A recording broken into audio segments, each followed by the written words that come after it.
Bismillahirrahmanirrahim. Assalamualaikum warahmatullahi wabarakatuh. Hai, bagaimana kabar kalian hari ini? Ya, semoga kabarnya dalam keadaan sehat, semangat, ceria, dan bahagia. Nah, alhamdulillahirrabbilalamin. Hari ini kita sudah selesai PTS ya. Semoga apa yang sudah anak-anak usahakan, apa yang sudah anak-anak belajarkan ya, memberikan hasil yang terbaik ya. Sebelum memulai, kita berdoa terlebih dahulu. Sikap berdoa, tundukkan kepala, berdoa yang khusyuk. A'udzubillahi minasyaitonirrajim. Bismillahirrahmanirrahim. Allahumma alhimni rusdi wa a'idni min syarri nafsi. Rabbi zidni ilman nafi'a warzuqni fahma. Rabbi israhli sadri wa yassirli amri wahlul 'uqdatam min lisani yafqahu qawli. Amin.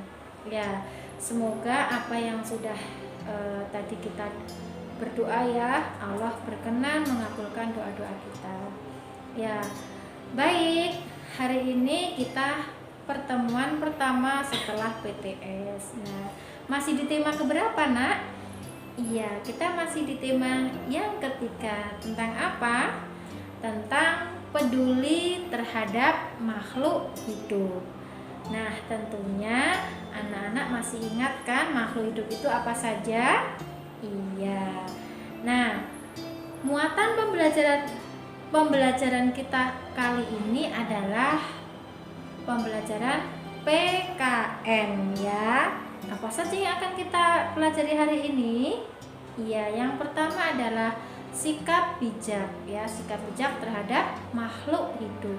Kemudian yang kedua adalah melestarikan hewan langka, dan yang terakhir adalah dampak pelaksanaan kewajiban ya terhadap lingkungan, terhadap diri ya, dan terhadap makhluk tersebut. Nah, untuk lebih jelasnya kita lihat video berikut ini ya. Jangan lupa siapkan diri, konsentrasi. Insya Allah ilmu yang akan kita dapatkan akan bermanfaat. Di tema yang ketiga tentang peduli terhadap makhluk hidup, Ibnul Qayyim mengatakan bahwa di antara perkara yang dibenci di kalangan para pendahulu kita nan solih adalah tidur antara usai sholat subuh dan terbitnya matahari.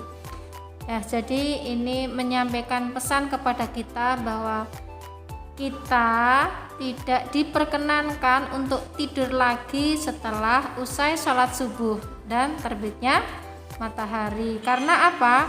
Karena pada pagi hari itu banyak keberkahan yang Allah turunkan kepada makhluknya. Tujuan pembelajaran kita kali ini yang pertama adalah sikap bijak terhadap makhluk hidup. Yang kedua, melestarikan hewan langka. Yang ketiga, dampak pelaksanaan hak dan kewajiban kaitannya terhadap makhluk hidup. Perhatikan gambar berikut ini. Apakah sudah bijak? Coba kita perhatikan ya. Di sini ada 4 gambar. Yang pertama, apakah sudah bijak? Iya, sudah bijak ya. Karena apa? Anak tersebut sedang menyirami tanaman. Gambar yang kedua, iya, itu kurang bijak. Karena apa?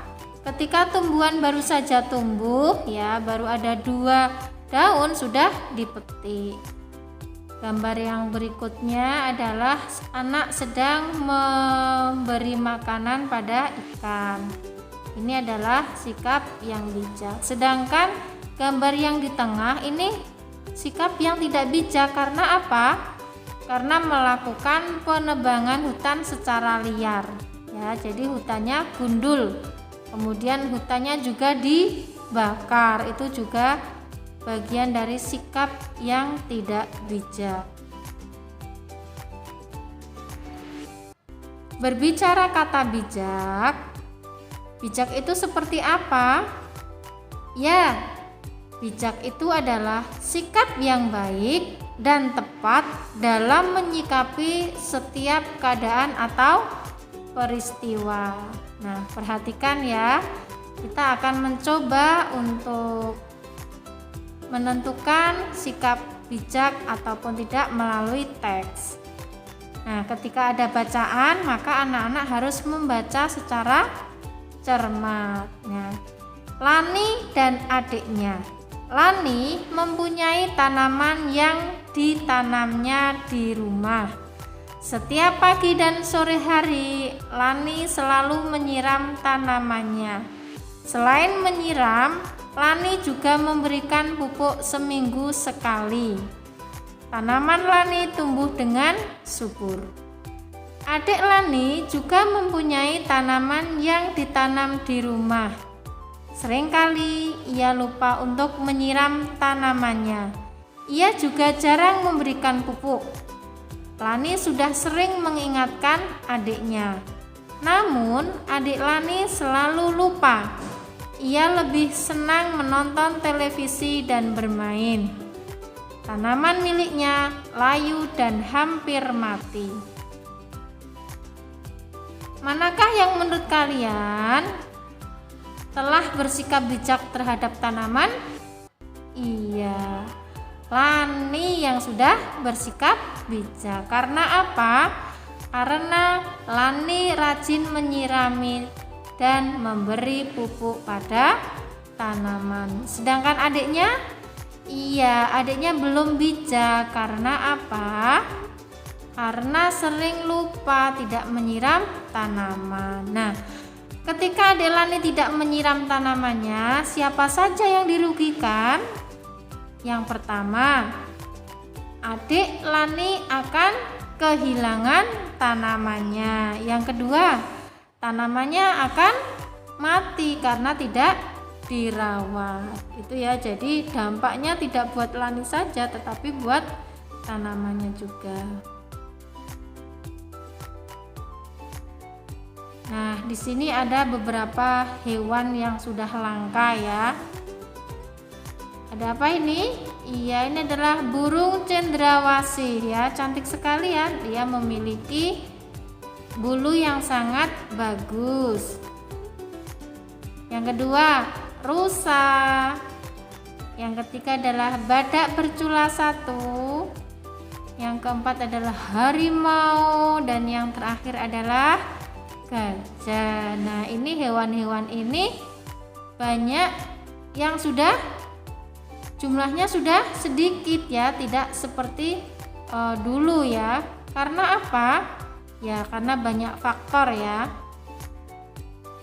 Nah, karena hewan itu banyak yang sudah tidak keberadaannya sedikit, maka kita wajib untuk melestarikan hewan langka ya. Tujuannya agar apa?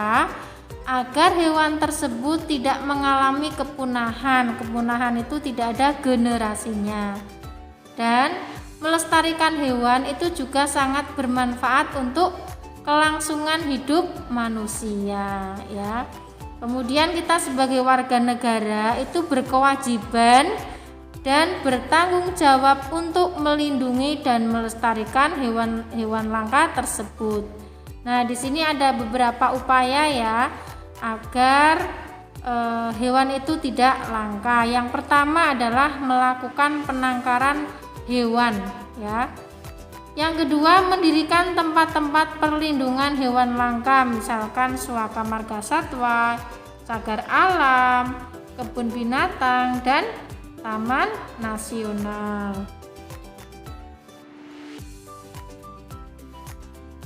Contoh penangkaran di Indonesia ya. Di Ujung Kulon itu ada Iya, badak bercula 1. Kemudian di NTB juga ada Taman Nasional Komodo. Kemudian di Waikambas itu penangkaran gajah. Kemudian ada penangkaran hiu loh, di mana di daerah Karimun Jawa ya, di Jawa Tengah. Dan yang terakhir adalah penangkaran rusa di Ciwidey, Jawa Barat. Nah, ketika kita melindungi hewan, kita dapat yang pertama apa? Menjaga keseimbangan ekosistem agar kehidupan di muka bumi tetap berjalan dengan baik ya, tidak terjadi kesenjangan ya. Yang kedua, melestarikan keanekaragaman hayati yang bermanfaat bagi ilmu pengetahuan dan masyarakat. Jadi bisa menjadi bahan untuk penelitian ya. Kemudian memenuhi kebutuhan masyarakat, misalnya untuk bahan pangan dan obat-obatan ya. Jadi keseimbangan lingkungan itu harus dijaga betul-betul.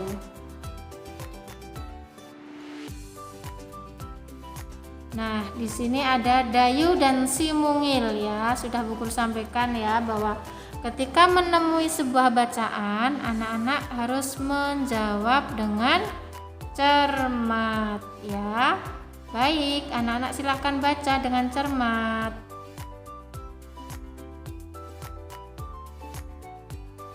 Nah, dari bacaan tadi, apakah Dayu sudah melaksanakan hak dan kewajibannya secara seimbang?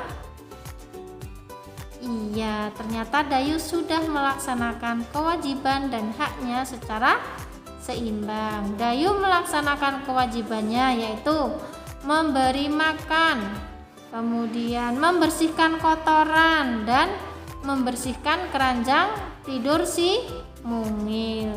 Sehingga Dayu berhak untuk mendapatkan haknya ya. Dayu berhak mendapatkan haknya yaitu memelihara kucing. Nah, tentunya anak-anak di rumah meskipun hanya ikan akuarium ya, itu juga hewan peliharaan ya. Nah, apa yang anak-anak dapatkan ketika anak-anak memiliki hewan peliharaan, misalkan kucing, kemudian hamster dan lain sebagainya? Haknya adalah kita bisa bermain dengan hewan peliharaannya. Yang kedua, mendapat kesenangan ya, mendapatkan kesenangan dari hewan peliharaan. Coba misalkan kita memiliki hewan yang sangat lucu, nah itu kita akan merasa terhibur ya. Kemudian yang ketiga adalah memiliki teman, kita tidak kesepian lagi. Misalkan di rumah tidak ada orang ya, pada pergi semua, hanya kucing atau misalkan hamster di rumah, nah itu bisa sebagai teman sehingga tidak kesepian lagi. Kewajiban kita terhadap hewan peliharaan apa ya? Yang pertama, memberi makan dan minum, itu wajib ya. Membersihkan kandangnya dan membawanya ke dokter. Kenapa perlu dibawa ke dokter? Biar nanti kalau misalkan kucingnya membawa virus ya, bisa tertangani. Nah, sekarang kita untuk mencoba untuk menuliskan dampak jika tidak melaksanakan kewajiban terhadap hewan peliharaan. Misalkan nih, kewajibannya adalah memberi makan dan minum ya. Maka dampak bagi hewannya apa? Dampaknya adalah kebutuhan makan dan minum terpenuhi. Kemudian hewan akan merasa kenyang. Sedangkan dampak bagi lingkungan sekitar, hewan tidak berkeliaran mencari makan di tempat lain. Itu ya, dampaknya ada dua, bagi hewan itu sendiri, kemudian dampak bagi lingkungan sekitar. Nah, sekarang kita coba kalau misalkan tidak melaksanakan kewajibannya ya. Contoh, tidak membersihkan kandang ya, kewajibannya tidak membersihkan kandang. Dampaknya bagi hewan apa? Hewan akan mudah sakit dan kotor. Kemudian dampak bagi lingkungan sekitar, hewannya bau ya dan mengganggu orang lain di sekitar lingkungan. Ya, tapi dampaknya ada dua, bagi hewan serta bagi lingkungan sekitar. Saatnya penugasan ya. Nanti anak-anak mencoba untuk menuliskan dampaknya jika tidak melaksanakan hak dan bukan melaksanakan hak ya. Anak-anak mencoba untuk menuliskan dampaknya ya jika melaksanakan kewajiban dan jika tidak melaksanakan kewajiban. Minimal 2 ya. Tidak melaksanakan 2, melaksanakan 2. Pesan Bu Guru yang pertama adalah jaga iman. Yang pertama jaga iman, kerjakan sholat, tilawah dan perbanyak amal sholih. Yang kedua adalah jaga imun, makan makanan yang bergizi dan mengandung serat, kemudian perbanyak minum air putih serta rajin berolahraga. Dan yang terakhir, insya Allah aman. Aman dalam artian apa? Aman beraktivitas, berkarya, dan tentunya semakin khusyuk dalam beribadah. Itu ya, jadi kita sama-sama untuk saling menjaga ya, menjaga diri, menjaga lingkungan, teman, dan keluarga. Itu saja ya, kurang lebihnya Bu Guru mohon maaf. Wassalamualaikum warahmatullahi wabarakatuh.